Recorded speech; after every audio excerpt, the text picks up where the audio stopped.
Magandang araw mga idol or sa aking mga followers, magandang araw po sa inyong lahat.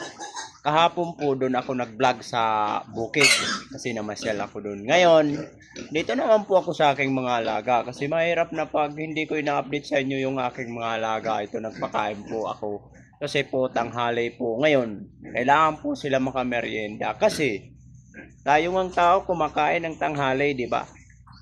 So, yung mga ating mga alaga, pakainin din natin ng tanghali. Kasi kapag hindi natin sila pinakain ng tanghali, magtatampo sila sa atin, di ba mga idol?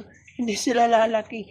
Kapag hindi natin sila pinakain ng tanghali, magtatampo sila sa atin. No? Dito pa, sa kabila, mayroon pa. Ayan. At humihiga.